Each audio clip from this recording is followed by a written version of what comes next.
How to deal with a client that refuses to pay. It does happen, but 99% of the time, the reality is the fault of it is on the contractor. I'm going to dig into it in this video today, but there are the odd exceptions where a client doesn't pay and something goes majorly wrong. But a lot of the things I'm going to dig in with you today on this video is all of the things that you can practically do to actually avoid it happening in the first place. So you've always got to be mindful that when someone's refusing to pay you, whether you've done a job, whether it's a 200 quid job or a £2 million job, if someone's refusing to pay, there are two parties involved. It's a bit like a scam. There is the scammer and the scammy. There are two people there that make that scam happen, to make that transaction happen. And it's the same when someone's not paying. There is you, the contractor, there is you, the tradesman, whatever you are, and then there's the client themselves, and they're refusing to pay. And sometimes they've got good reason not to pay. Because look, the industry's messy. A lot of people don't deliver on time, they don't do what they say they're going to do, and they get things wrong. I'm not saying that's you, but it does happen a lot. So let's look at it from a logical point of view. Now, the next thing is, you are the professional company. At the end of the day, if a client has instructed you to do works, you have the higher moral ground to deliver a good service. Because you are the professional company. You're a limited company set up. You've got to do a good job. So if you haven't done a good job, the client has got the right to maybe not pay. Now, number three, if you always go into these sorts of things, if this ever happens to you, and I've had contractual disputes, I've had problems, I've had forensic quantity surveyors get involved in jobs and try and knock us money, for things that have gone wrong on site. It just happened. It's, long story, but I won't go into it. But you've always got to accept and take the responsibility that you are the root cause as well. Once you take a responsibility, you're the root cause. It's likely you've got something wrong in the process that I'm going to go through today. Now, number one, when you meet a client, first off, so let's say you're here and you've got a non-payer. Let's go all the way back to the start. When you first looked at the job, you have to always go off a gut feel. If you meet a client and you go into it thinking, well, I need to win this job, so I'm going to price it anyway, I'm going to deliver it anyway, but you know it's going to be what I call a ball ache, that is actually the problem, is that you took on a job that you knew was going to be a difficult customer, because there are difficult customers out there. It's facts of life. They exist in all walks of life. Some customers can go and have the best meal out of their life and they'll still complain about something. Same as construction work, plumbing work, electrical work. You can do the best job in the world, but some people will just complain about everything. That's just how it is. It's just nature of business. And it's just part of business. It's how it is. But if you get a gut feel that someone's going to be a problem, you need to listen to your gut, because your gut is telling you that for a reason. And a lot of times you can avoid things like non-payers if you just read the body language and read the room and read the client. If your gut's telling you no, there's a strong reason there that you need to listen to that gut.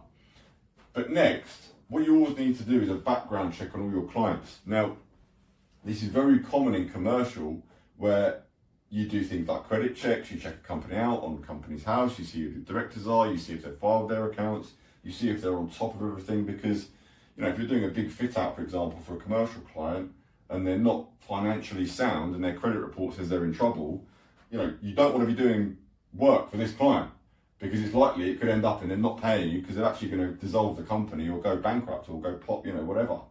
So you've got to do a background check, and people don't really do this in residential. So if you're in the residential market, you need to check someone out. Check your client out. Like, where do they work? Fact find when you first meet them. What do you do for a living? Where do you work? Have you got a business? Then you can check out their business, see how well their business is doing. Are they in a really good job? Are they a solicitor, a lawyer? Are they, do they work in a warehouse? Are they in, what type of jobs are they in? Is it going to create a problem if they lost their job? Are they on the breadline? Are they actually a really credible person? Are they a professional person? And obviously, I've said before many times on the channel, you want rich clients.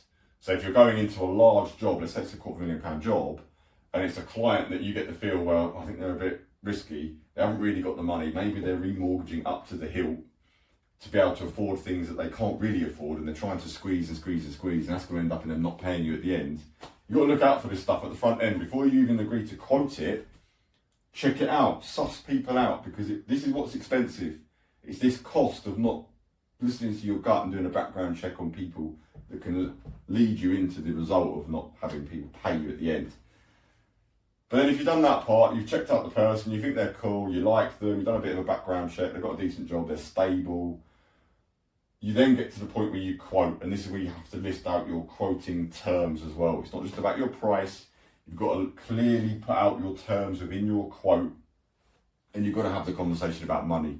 And regarding whatever it is that you do, it might be in certain cases you take deposits, so you're up front if you're ordering long lead items, or you've got to buy big parts of kit. If you're being exposed commercially to expenses and costs, you've got to highlight that to the client, and so that they know that unless you pay the deposit by this date, we can't start, and on this date, and we've got to agree by certain payment terms to keep the job running.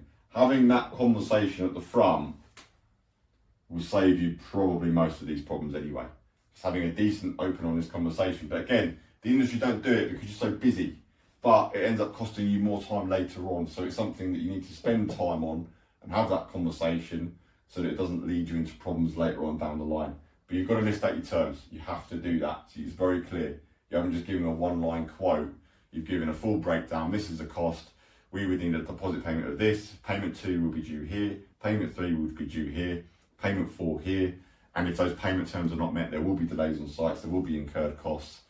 And the program won't be delivered. And you make that very clear at the front end. Then, once that's done, and if they agree the quote, great. Whether it's commercially or residential, you need to get an order. You have to get an order. You can't just take verbal word that it's all good, because verbal is not really worth anything. You need a formal order. If you're working in a commercial sense, you will get a purchase order from a client.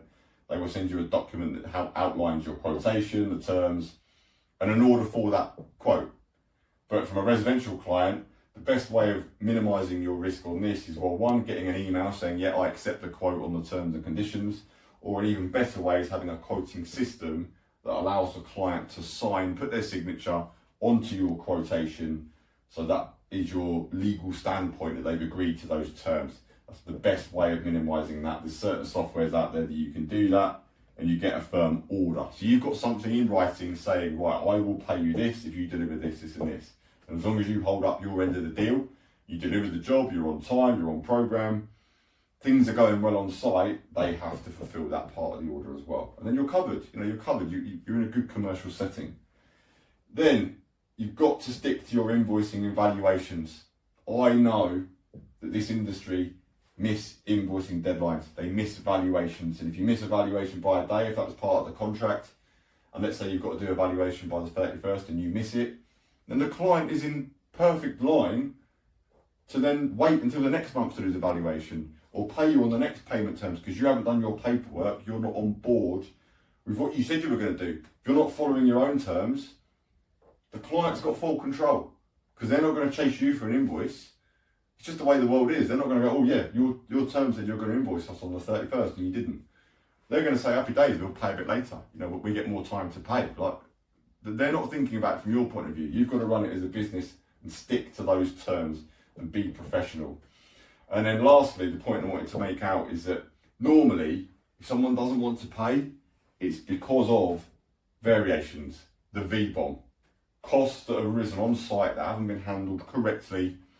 This is where it all goes wrong. A lot of the times people aren't quibbling about the main price of the job. Again, let's say you've got a £250,000 project. They understood that, they knew that, they had that figure in their head. But if you've got variations that are racked up to be another 30, 40, £50,000 on site that have come up, they're genuine variations, or they're things that the client have asked for, if you've not handled that, which 90% of the industry does not handle correctly, it gets to the end of the job, you go, yeah, we'll sort it out at the end, and then you lump them a bill for 300 grand, and they go, hold on, where's that 50 grand? I ain't got 50 grand, I ain't paying for that.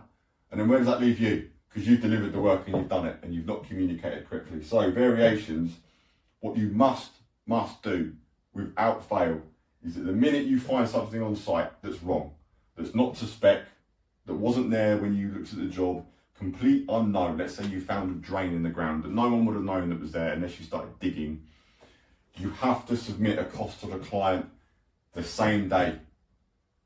Sometimes it's going to take a couple of days to get a quote for a big item, but there is no reason that you can't get a cost in for most things on the same day.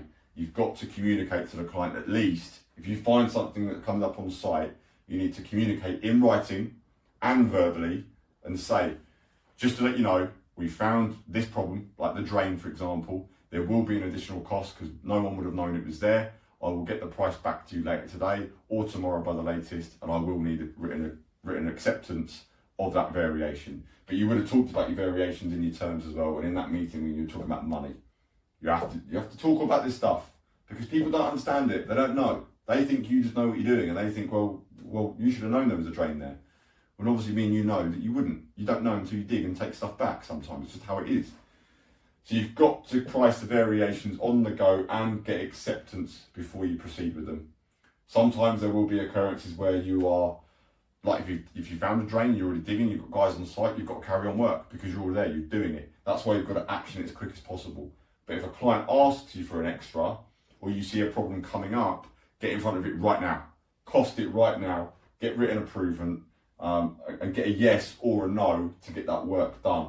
And then what I would do is add the cost of that variation to the contract price. So if you've got the job, let's say again it's 250 grand, and the variation has come up and it's 12 grand, I would list that out on a sheet for the client and go, main project works 250, variation 1, X amount, variation 2, X amount, and you've got a rolling document that you're sending the client all the time so they can see what they're spending, and you've got written approval. You need them to reply back on the email or maybe even on a WhatsApp group to say, yeah, go ahead, I approve variation 1, 2, 3, 67, whatever variation it is. You've got to do that because then they know what they're spending. If you leave it to the end, that is what's going to result in that most of the time. So I hope that's made that clear. Now, let's just say you have done all this stuff. You're a professional contractor. You've done everything that you possibly could. You've been great, but the customer is just a bit of a dick, which does happen very rarely. How do you deal with that? Now, for me, depends on the value of the job, but number one, try and sort it yourself. Try and be proactive and just call a meeting and go, okay, let's call a meeting and go through all this stuff and substantiate it. Have all your proof with you, have all your facts with you, but most importantly, do not react.